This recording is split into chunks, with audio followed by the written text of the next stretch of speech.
La deuxième partie de cela, c'est que vous devez savoir P. Pourquoi vous faites ça? Parce que vous savez quoi? Vous pouvez avoir un gros but. J'aimerais gagner 1 milliard de dollars. J'aimerais apporter la paix sur la Terre. Pourquoi? D'ici la fin de cet épisode, vous saurez qu'est-ce que votre système d'activation réticulaire et également qu'est-ce que le plan RPM. Et le meilleur dans tout ça, c'est que vous allez apprendre à utiliser ces deux éléments pour atteindre vos rêves les plus fous.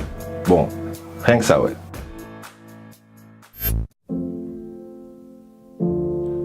Je me souviens au début de ma carrière, j'avais environ 24 ans. Et je suis allé donner un séminaire à Boston.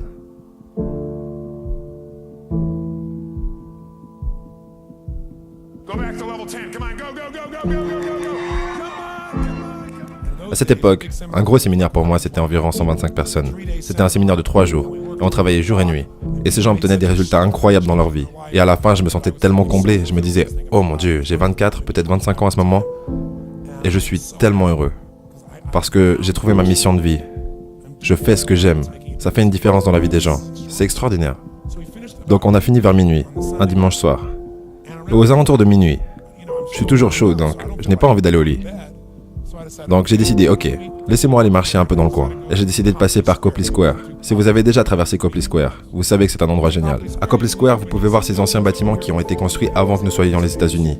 Et à côté, vous avez des gratte-ciel qui viennent d'être construits. C'est vraiment un endroit génial. Donc je me promène tranquille, il est minuit, un dimanche soir. Il n'y a personne à Copley Square à minuit un dimanche. Et je marche tranquillement, et je vois ce mec au loin, qui est en train de trébucher entre le caniveau et le trottoir. Il avait un long vieux manteau, avec sa tête qui tombe comme ça. Il tenait un sac, et je peux commencer à le sentir avant même que j'arrive vers lui. Et je me dis, vous savez, ce gars est évidemment bourré. Et dès que je me rapproche, je me dis, je parie qu'il va mendier pour de l'argent. Et bien sûr, toutes les choses sur lesquelles vous vous concentrez dans la vie ont tendance à arriver, n'est-ce pas? Et évidemment, il s'approche hyper proche de moi, je n'étais pas sûr de ce qu'il allait faire, et d'un coup il sort sa tête pour s'adresser à moi et dit « Monsieur !» Il avait une allure et une voix vraiment bizarre. « Monsieur, est-ce que vous pouvez me prêter une pièce ?» Et je me suis dit « Est-ce que je veux récompenser ce comportement ?» Et ensuite j'ai pensé « Je ne veux pas qu'il souffre. » Est-ce que vous avez ce dilemme parfois? Comme vous savez, je ne suis pas ici pour juger. Donc il y a quelques années, j'ai finalement décidé de toujours donner, même si c'était une arnaque. C'est à eux de gérer ça. Si je peux me le permettre, je donne. Et donc je me suis dit que je pourrais lui apprendre quelque chose. Alors je lui ai posé une question et je lui ai demandé, est-ce que tout ce que vous voulez c'est juste une pièce? Il a dit oui, Juste une pièce changera ma vie, une pièce.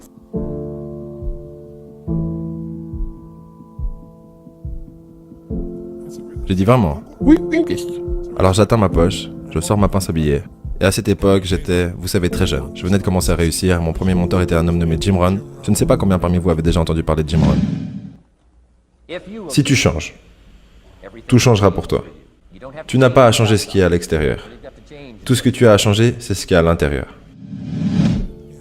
C'est un gars génial. Et Jim m'a dit, Tony, écoute, tu viens d'un milieu pauvre, tu as une mauvaise psychologie, tu dois changer ça. Il a dit, tu n'as pas d'argent, alors prétends que tu en as. Commence à entraîner ton cerveau, conditionne-le. Il a dit, va économiser tout ton argent, retire 3 billets de $100 et mets-les à l'extérieur de ta pince à billets, même si tu n'as que $5 au milieu. Donc à chaque fois que vous la sortez, vous verrez ça, vous vous sentirez inspiré, vous vous sentirez mieux. Il a dit, si vous vous sentez mieux, vous ferez mieux. Donc j'étais là, ok, je l'ai fait. Et quand j'ai retiré l'argent de ma poche, j'avais $300 en billets que je me suis assuré qu'il voit. Donc je m'occupe de ça, je regarde au milieu et j'arrive à trouver de la monnaie. Mais je me suis assuré qu'il le voit. Bien sûr, il regarde le billet de $100, il l'observe, je trouve une pièce, je la sors. Je prends le reste, je le remets dans ma poche. Je remarque qu'il regarde ma main retourner dans ma poche. J'ai pris la pièce, je l'ai regardée et lui ai demandé, « Monsieur, monsieur, la vie vous paiera le montant que vous lui demandez. » Et je lui donne la pièce.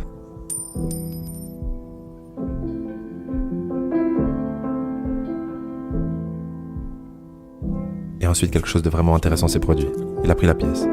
Il a regardé la pièce. Il m'a regardé. Il a regardé ma poche.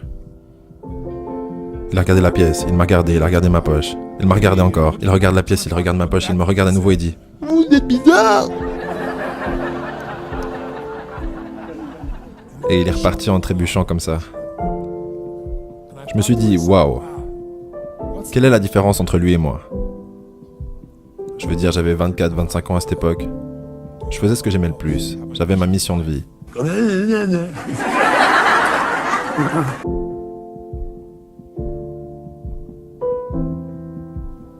Et il est au début de ses 60 ans. Bourré dans la rue, mendiant des pièces. Quelle est la différence ? Je me suis dit peut-être que Dieu m'a béni parce que je suis une très bonne personne et il est une mauvaise personne, mais je ne pense pas. Et je me suis dit waouh, peut-être que la réponse à cette question est ce que je viens de lui dire. La vie paiera n'importe quel prix vous lui demandez. La vie vous paiera le prix que vous lui demandez. Maintenant, il y a cette tendance et ces gens qui nous poussent à se satisfaire. Mais apprends un peu à te satisfaire de la vie. Pourquoi tu n'es jamais content de ce que tu as? Et personnellement, je trouve que l'insatisfaction, bien sûr, quand il y en a trop et que ça se transforme en plainte, c'est pas le but. Mais l'insatisfaction, c'est vraiment l'élément qui nourrit le désir. Et sans désir, il n'y a pas de motif, il n'y a pas de raison d'être motivé. Du coup, pour moi, c'est crucial de rêver grand et d'alimenter cette insatisfaction comme j'alimente ce désir. Et c'est ce qui fait que j'en demande toujours plus à la vie et que je suis également prêt à en donner plus. Et vous savez ce qui est intéressant? Vous devez demander intelligemment. Dans la Bible, c'est écrit « Demandez et vous quoi ?» Ouais, c'est une plutôt bonne formule, vous devriez vous y intéresser. Mais vous savez quoi? Ça dit « Demandez et vous recevrez », mais je suis certain que ça voulait dire « Demandez intelligemment ». Je suis certain que c'est ce que voulait dire Dieu. Je suis sûr qu'il ne voulait pas dire « Fais ta pute et tu recevras ». Plains-toi et tu recevras. Je ne crois pas que c'était des instructions. Maintenant, si vous voulez demander intelligemment, il pourrait y avoir 5 éléments à ça. Numéro 1, vous devez demander quelque chose de spécifique. Ne demandez pas quelque chose de général. Les gens font ça tout le temps. Je veux plus d'argent. Très bien, voilà $1, maintenant casse-toi. Très souvent, vous obtenez ce que vous demandez. Vous n'êtes juste pas conscient à quel point votre façon de demander est générale. La clarté, c'est le pouvoir.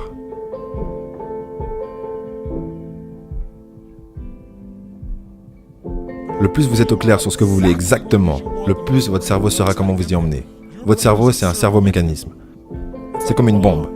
Ces bombes, ces missiles, ils ont un cerveau-mécanisme. Si la cible bouge, il sait où la cible se trouve et la suit.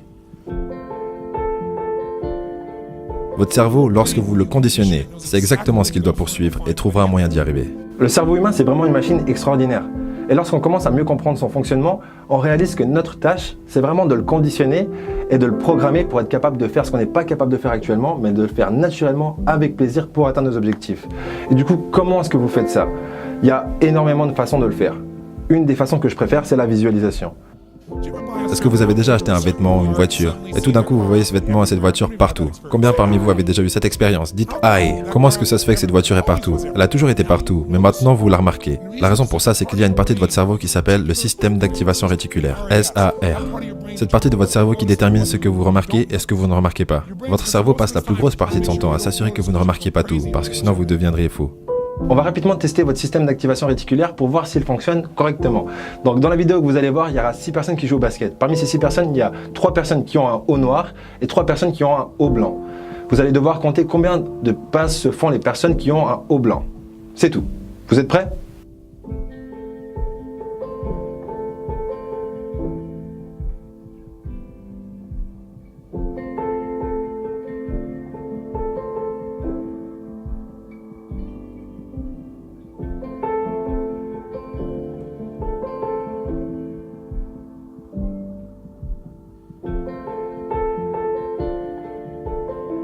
Alors, combien est-ce que vous avez pu compter de passes entre les personnes qui avaient un haut blanc?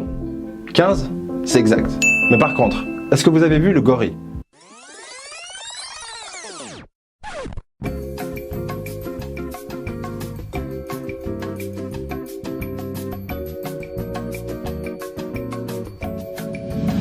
Mais lorsque vous décidez qu'est-ce qui est le plus important pour vous, votre cerveau poursuit cela.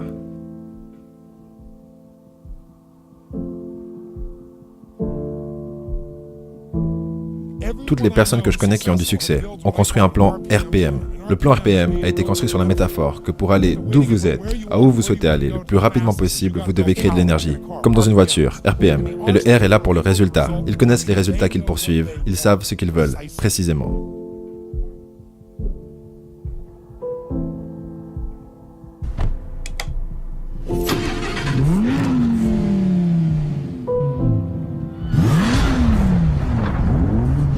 Si vous ne savez pas exactement ce que vous voulez et que vous vous cachez derrière quelque chose de général, vous n'allez pas réussir.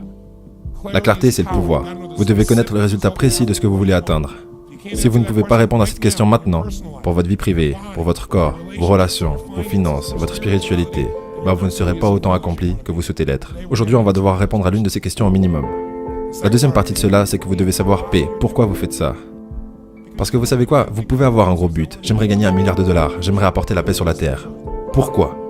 Parce que dès que vous vous rapprochez de votre but, les obstacles se présentent. Et si vous n'avez pas assez de pulsion émotionnelle pour passer à travers ces obstacles, vous ne découvrirez jamais ce que ça demande réellement. Donc vous devez passer à travers ça. Et pour passer à travers ça, vous devez avoir assez de raisons de le faire. Les raisons arrivent en premier et la réponse en deuxième. Cet homme ne savait pas ce qu'il voulait. Il n'avait pas assez de raisons.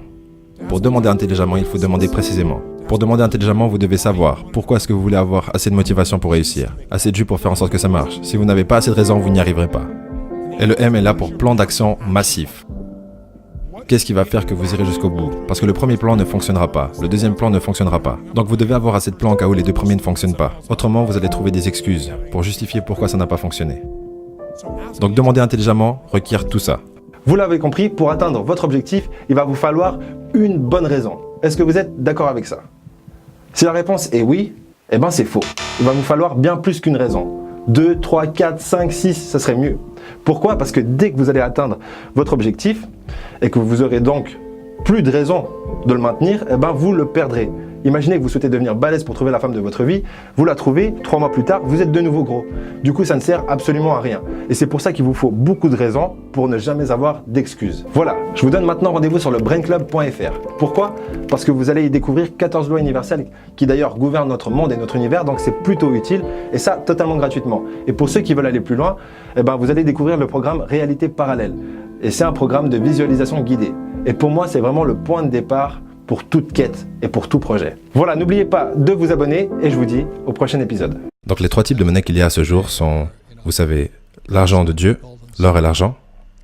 Ensuite, vous avez l'argent du gouvernement, ce qui est la monnaie fiduciaire. Et ensuite, vous avez l'argent du peuple, ce qui est la crypto, ce qui est en soi la blockchain.